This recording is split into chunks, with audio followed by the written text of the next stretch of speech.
Unlike film, video games involve a level of active participation from the audience, from the gamer. And at least initially, this was really one of the core selling points of gaming. It was this feedback that you get with the product. You know, a good game doesn't play itself. A good game shouldn't play itself. And when you look at video games of the classic era of the industry, you do see a higher emphasis put on difficulty and a commitment to at least presenting some kind of challenge. You know, I mean, back in my day, if a game was too easy, it would be roundly mocked by the community at large because, of course, you know, what's the point? I'm not wasting my money and time on Fisher-Price, my first ludonarrative handjob, you know? I'm looking for a challenge, and what's the point in playing a video game if that friction is removed, if the challenge and the difficulty is neutered? I mean, then what you have is either a Fisher-Price baby game or a movie. And that's not what video games are. That's not what gaming is to me, you know? And I'm not saying that video games need to be impossible, but there is a certain level of difficulty that really needs to be met if you want a deep gameplay experience. Like when a Japanese action game, for instance, they tune the normal mode to the standards and tastes of like a Japanese teenager, you know, like a 15-year-old Japanese kid. To the palate of the Western gamer, you know, that actually ends up being quite a high skill level. And you can see it when you play like the Xbox reboot of Ninja Gaiden, for instance, where the normal mode in that game is punishing. It's the equivalent of like a hard mode or a very hard mode by Western standards. And in the case of the original release of Devil May Cry 3 for the PS2, they even released a harder normal mode for the West than in the Japanese release. And I'm not even sure what caused them to make that decision, but it's pretty awesome. I mean, it's a based thing to do. It's almost a troll because, god damn it, is the normal mode in that game insanely difficult. But historically, as a holdover from the arcade era, when Japanese developers were designing arcade-style games with licensees all over the world in mind who will be choosing these games based on their ability to drain quarters and to keep the punters engaged, right? So, I mean, as a kid on vacation in Europe, I remember seeing these guys at a bar just pumping quarters into a metal slug machine. And the thing about that game is it's one-hit kill. And, you know, it's so fun and crazy and colorful that you just want to keep playing, but you're certainly not going to be beating the game in one sitting. And even if you're a god-tier gamer that is the master of these kind of hardcore shooters, it's going to have taken you a lot of quarters to get to that point of skill, you know? So that kind of approach to game design carried over into the console era of the mid-90s and early 2000s, where, especially from Japan, these games are still being presented with a healthy challenge in mind, and it's something that's kind of fallen out of fashion in recent years, and especially with the rise of the Sony-style movie game, you know. There's this fixation on the narrative and a uniform experience across multiple platforms, multiple audiences. It's that we're all supposed to be able to get that participation medal of seeing the credits roll, and it's not about challenge at all, because difficulty in gaming is more of a barrier to entry than anything else. You know, it functions as a filter, really. It filters out the people who are low time preference, low patience, low IQ, you know, people that really aren't willing to sit there and learn the game and master its systems. The gradual lowering of difficulty in gaming, as a rule, has in some ways completely killed the archetypal spirit of gaming, you know, which is about struggle. It's about overcoming the systems of a game. It's that when you do reach the conclusion, you see the credits roll, you'd earned it. And back in my day, sometimes you'd get a congratulations message from developers, you know, they'd be like, good for you, we tried to break you, and you won. So tip of the cap to you, gentleman gamer from the based devs. A silent communion between the elder statesmen of Japanese gaming and the youth of the world, you know, the young men and boys of the world who are engaging with these challenges, we're taking them on, we're beating them.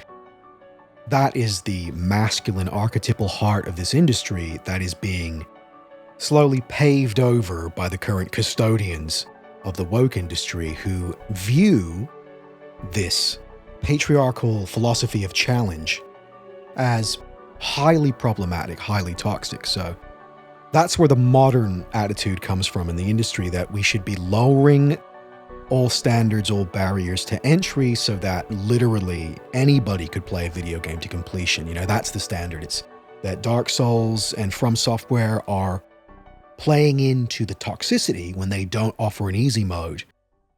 That's obviously a journalist hot take. Gaming is for everybody. And by that statement, I mean that gaming should be created with the gibbering, crash helmet wearing retard in mind, primarily.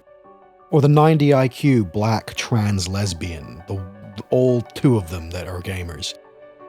Their experience must be factored in, considered, and really, their experience is kind of like the baseline. If they're not enjoying it, then something's really wrong here, you know? If Ptolemy enjoys a game too much, someone fucked up, you know, someone's made a mistake, because modern gaming is supposed to be the antithesis of what I personally enjoy, right? I am the stereotypical toxic gamer, willed into existence, birthed by the very nightmares of the woke video game journalist / developer.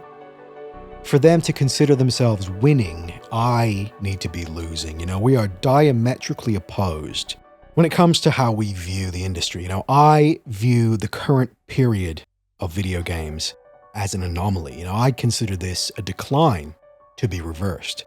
Whereas the current crop of woke developers and journalists, they see this current period that we're living through in the industry as inevitable. You know, it's destiny that the industry should change into something indistinguishable from Hollywood, really. They want a platform for propaganda to be consumed by the widest possible audience, even drooling 90 IQ subhuman rat people. You know, even they're supposed to have a seat at the table.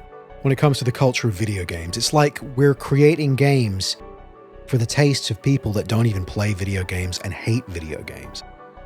It's like in this egalitarian mindset of social equity and inclusivity, we have to pretend that the inherent skill-based elitism of gaming is somehow a bad thing and not a feature. It's not a bug. It's a feature of the industry that used to be celebrated. You know, the idea that a game should be challenging, it should be what amounts to a digital labyrinth, some kind of test of a man's masculine frame and mind and mettle. Because, of course, in order to be morally and politically correct in the eyes of the current regime and the journalists that gatekeep on its behalf, then gaming needs to become a lowest common denominator pastime, where even a complete moron should be basically experiencing the same product as a high IQ, fully invested, tenacious Chad gamer, you know, in search of higher truth, higher consciousness, to meditate and ruminate on a challenge and to use your mind, the power of your mind alone, to best it. And then when you've beaten that game, if you're going to move on with your life and go, I didn't get broken by that challenge. Just like every other challenge I face, I will not be defeated. I will overcome. And you know what? The harder the game and the more unfair the challenge, the more true the experience is, right? Because life is the ultimate game, and it's a game where the rules are unclear, and it's permadeath, and it's not fair at all, and in some ways, it's no fun. But as men, you know, we meet the challenge anyway, right? And sometimes we win and sometimes we lose. But that's the archetypal level and ethos that classic gaming really represents to me, and it's something that we've either on purpose or just through the general dismantling of wider gamer culture, we've disposed of that. And in my opinion, it's another aspect of the decline of gaming, because it was a key ingredient at one point. And, you know, getting back to Miyazaki, he gets so much credit these days because he's one of the only developers willing to actually meet that demand for difficulty, because of course it's there. It didn't go anywhere, you know?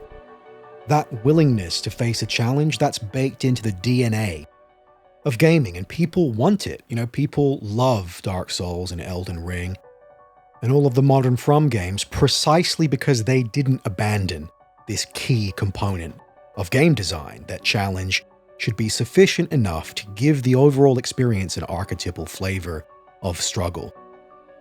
And it's not just modern gaming, it's a value of modern society that everything should be for everybody. It's that all inequality is evidence of some kind of corruption or tyranny or system of oppression that must be compensated for by some kind of state, the institution itself, the industry itself. It must self-regulate and suppress any expressions of inequality, even if they're natural expressions. I mean, the fact is, these people consider nature itself a system of oppression. In nature, this Marxist argument for equality is completely redundant. You know, the gazelle, when faced with his immutable place on the food chain in the presence of a hungry lion, he can't really whip out his academic Marxist critique of gastro-lionism as he flabbergasts the carnivore with his annoying Semitic bugman rhetoric that just simply causes the predator to just walk away in frustration. You know, that's not going to happen in the natural world. Ironically, the real social construct is not gender, and it's not race, and it's not morality. It's equality. Because when you listen to the Marxoid game developer discussing equality, in the context of game difficulty, he's not talking about equality of opportunity. In fact, he sees human beings as interchangeable units of production who are all fundamentally the same, with the same potential for success, not to overachieve or underachieve, but that everybody must inhabit this politically correct zone of mediocrity, lest we have to face up to some kind of systemic problem that's giving rise to these variations. And I'm not entirely convinced that a lot of these neo-Marxist types even believe this rhetoric genuinely, but it's interesting to note how the prescription to solve these systemic ills is always more power for the Marxists, more power for the left, more censorship, more deconstruction and pill pull and propaganda, undermining anything from the previous order. And just think for a moment how counterintuitive and insane this mindset actually is, because this realm we inhabit, this material plane, is full of inequality. It's just simply the dualism of the universe. There is light, there is dark. Those two things are not the same, you know? There is good, there is evil. Those two things are not the same. There is male, there is female. Not the same, okay? No shit. It's just obvious. And yet, so much cultural destruction has been justified in the name of this ideology, which is just wrong. It's founded and based on a philosophical fallacy that somehow human beings uniquely are not subject, bound to these dualistic laws of the universe and of the world, you know, that male is female and good is evil. It's the muddying of the water. Chaos is order. Right is wrong. Weakness is power. It's just this complete denial of man's place in the natural hierarchy. You deny the hierarchy itself. Truly a bourgeoisie worldview in that you're so accustomed to comfort and material prosperity that you can't even conceive of the world as it actually is, not in theory, not in the mind of a Jewish sociology professor, but in practice, where these phantasms of leftist political theory are exposed for what they are, which is lies. You know, they're founded on lies. There is dishonesty, which is at the core of these woke arguments for diversity, inclusion, and equality. And the sad fact is, you know, these developers who we've entrusted with our industry, they are so coddled that they think it's controversial to even simulate natural hierarchy. We can't have challenge. And you go, well, why not? Because challenge is hierarchical, and it's meritocratic, and the best rise to the top. When there's a challenge, men meet the challenge, and then they win. And that victory becomes symbolic, and it becomes representative of excellence. And that's fascism, unfortunately. You know, everything cool is fascism.